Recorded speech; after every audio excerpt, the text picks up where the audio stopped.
The South Today bulletin proudly brought to you in association with MoleMap, the skin cancer detection specialists.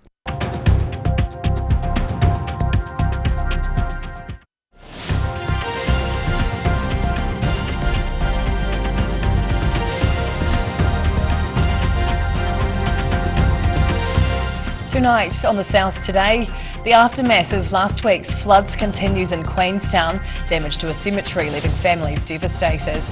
A diabetic Balclutha boy is left in fear after a local cafe refused to help him out during a scary sugar low. And steamed buns are on the menu in Dunedin, an iconic tourist hub teaching people how to make the tasty, authentic snack. Kia ora, good evening, I'm Hannah Wilkins. The aftermath of the recent poor weather down south has left a Queenstown cemetery covered in debris, causing damage to a number of headstones. Visitors may have to wait a little longer before paying respect to the deceased, as plans for restoration works gets underway. Devastating damage destroying some people's loved ones' resting place. Queenstown Cemetery has been left covered in debris or forestry slash after heavy rain caused a mudslip late last week.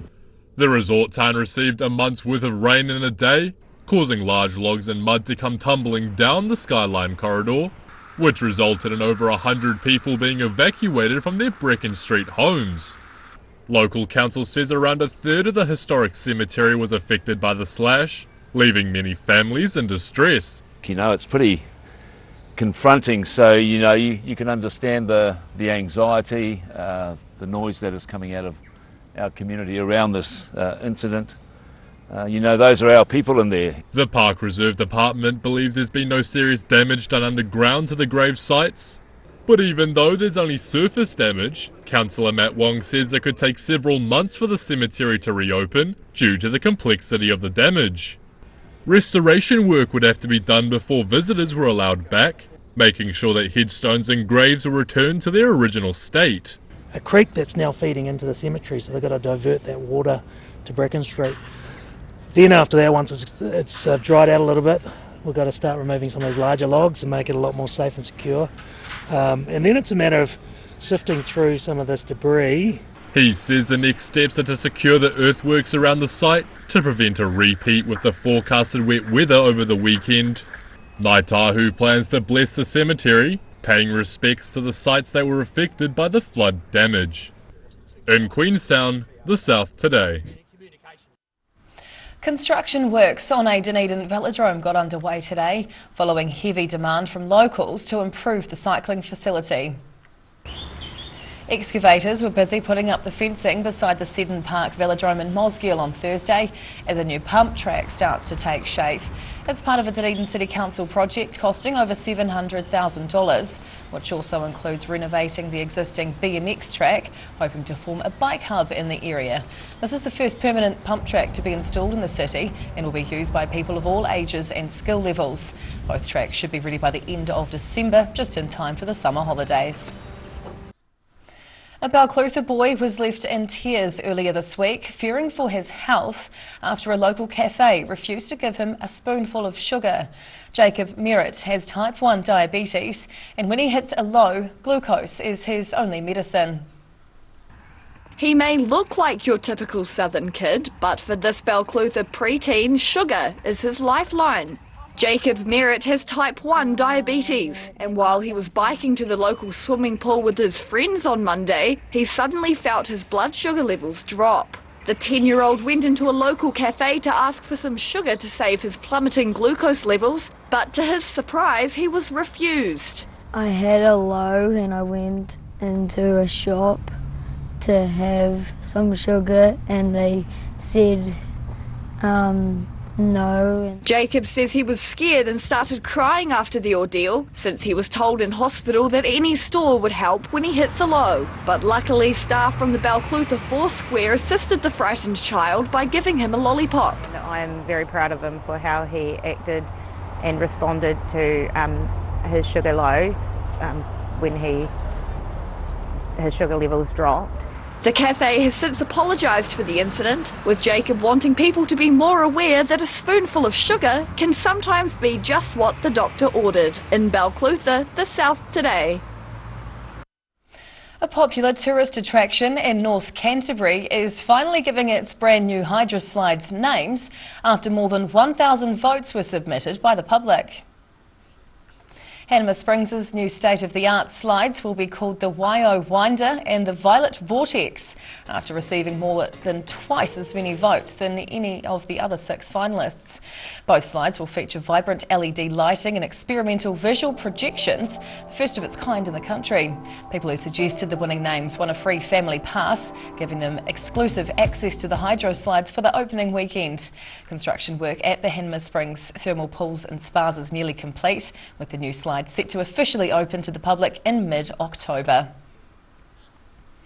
The Yuan Chinese Gardens in Dunedin usually attracts visitors with its beauty, but today people were turning out for a real taste of China. Steamed buns were on the menu at the popular tourist attraction, teaching techniques from the other side of the world. Some traditional food offering up some tasty flavours. Dunedinites had the chance to scoff down their very own Chinese steamed buns on Thursday, learning how to make the yummy snack at the Yuan Chinese Gardens. Steamed Bun Day was an event to celebrate the iconic garden's 15th birthday, attracting young and old to the unique experience. The line at 12:10. We started at 12, and at 12:10 you couldn't move in the courtyard. It's been brilliant, and it's been like that for all of our events. We had make your own dumplings on Tuesday as well.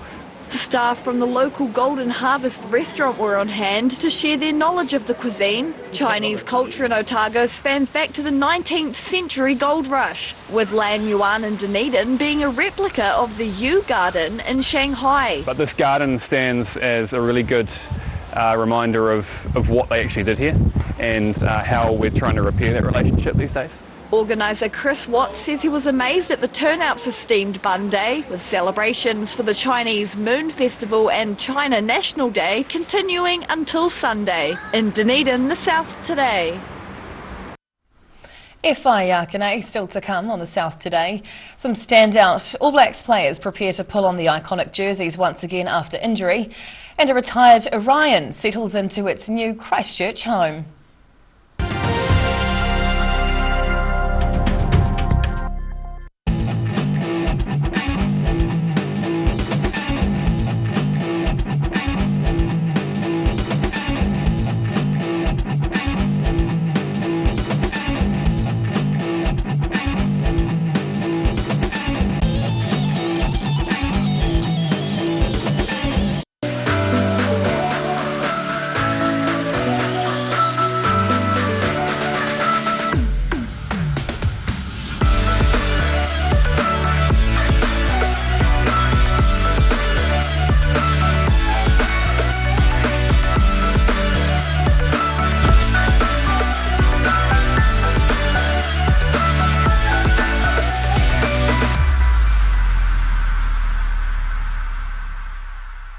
A poorly maintained heat pump can lose up to 35% of its output. The Mr. Heat Pump Cleaner team are experts. Their specially developed chemical wash is totally biodegradable. Call Mr. Heat Pump Cleaner and get the job done by the professionals.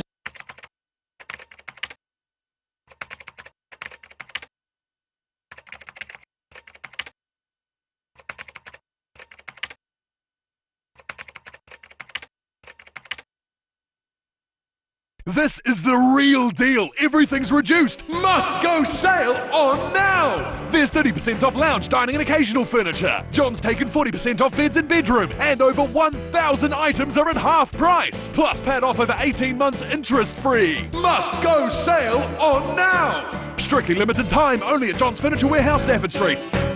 Where did you get that furniture from? Stafford Street. And my mate John.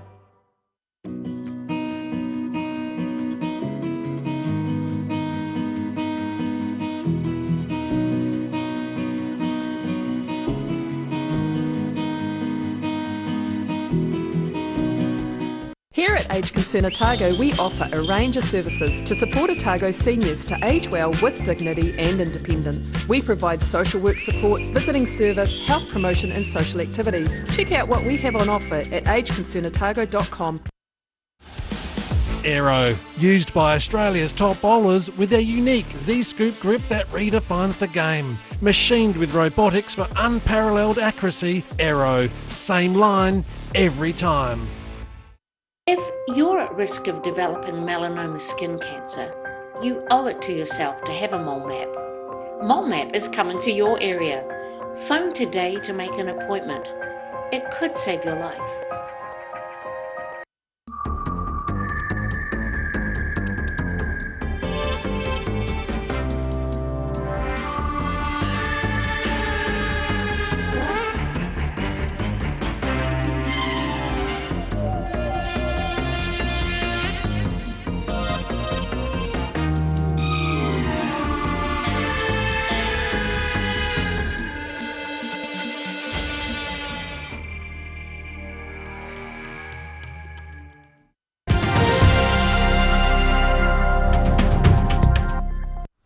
Tēnā koe, welcome back.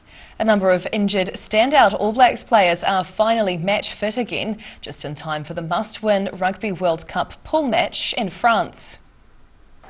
The nation's beloved rugby team is welcoming back Shannon Frizzell, Geordie Barrett, Sam Cane and Tyrell Lomax to the field ahead of their make-or-break game against Italy. Frizzell had solidified his starting position at blindside with some outstanding games leading up to the World Cup. However, the Highlanders flanker hasn't played since the All Blacks' victory over the Wallabies in Melbourne, after injuring his hamstring at training 2 months ago.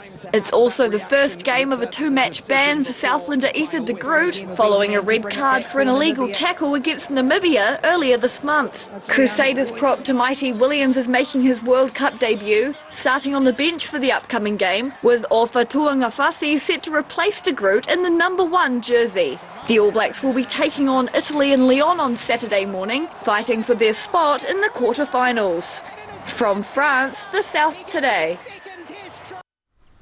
Wigram's Air Force Museum of New Zealand is welcoming a retired RNZAF Orion to its Christchurch base today, adding to its multi-million-dollar exhibition. It's the end of an era as a Royal New Zealand Air Force Orion makes its way south to Christchurch, wingless. A specialist truck normally used to carry houses transported the 36-metre-long fuselage by road. NZ4203 is one of 6 Orions retired by the Air Force earlier this year, after flying more than 27,000 hours during its career spanning over half a century. The retired planes have been replaced by 4 Boeing Poseidon aircraft to continue in their airborne surveillance role. The decommissioned Lockheed Orion was disassembled at Marlborough's base Woodburn last month, preparing the aircraft for its long 455-kilometre road trip south to its new home at Wigram's Air Force Museum of New Zealand.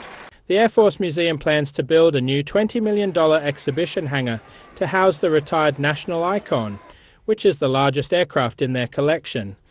The convoy arrived at the museum in the early hours of Thursday morning for unloading. In Christchurch, the South Today. And now recapping tonight's top stories on the South Today. A big clean-up job began at Queenstown's cemetery after headstones were damaged by flooded forestry slash last week. Diabetic Jacob Merritt had his first scare during a low after a Balclutha cafe refused him a spoonful of sugar. And Dunedin's Yuan Chinese Gardens put on a feast this afternoon, offering steamed buns to celebrate its 15th birthday. And now we'll look at what's happening in tomorrow's ODT, and we welcome Associate Editor Mike Houlihan. Hello Mike. Evening, Hannah. What can we expect in the Friday paper? Well, we've got our sports supplement, which has got a big Rugby World Cup preview as per the sports news just then. Fantastic. Plus lots of local sport too. On the front, we've got coverage of new potential HR practices at the Otago City Council, which may affect the way people work there. Okay. We've got a preview of Heritage Week about to come up with a great tale from Dunedin's past. We also have news from the former Deputy Mayor of Dunedin, Chris Staines, who's been battling cancer for some years now, as to how he's going at the moment. And we have in the Inside Out section, our home and living section, we've got a trip around a garden in Lumsden, which looks pretty spectacular. Oh, lovely. Oh, we look forward to reading. Thank you for sharing, Mike. Thank you. Time now for a look at the weather. The South Today weather, proudly brought to you by MoleMap, the skin cancer detection specialists. Looking at the situation, a very cold and windy weekend lies ahead as southwesterly airflow brings gales to southern coasts, along with widespread showers and snow on higher ground. Heading to the top of the South Island, expect gusty southwesterlies and 14 degrees up in Nelson tomorrow. Greymouth is wet and windy with 13, while Christchurch is a touch warmer with 16 degrees, but it will be cloudy and very windy with strong westerlies. Travelling to South Canterbury and North Otago, the strong westerly winds continue through here with 16-degree highs in Ashburton and Timaru, while Iwamiru gets some light showers with a gusty 15 degrees. Heading westwards to the Central Lakes, wet and windy down through here with 11-degree highs in Queenstown and Wanaka. Alexandra seems windy too, with those southwesterlies getting strong at times, along with a showery 13 degrees.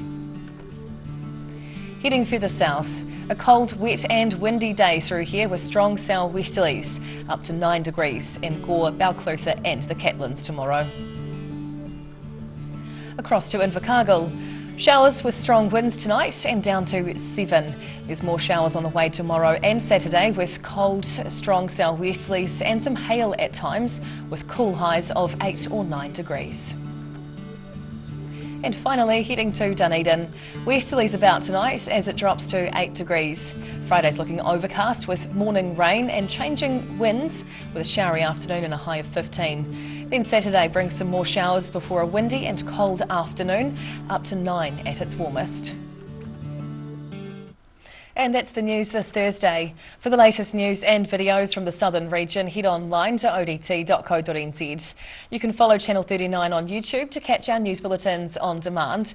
And you can also follow us on Facebook. Just search for the South Today NZ to see our favourite stories from around the regions. We'll see you again tomorrow. Ka kite o popo.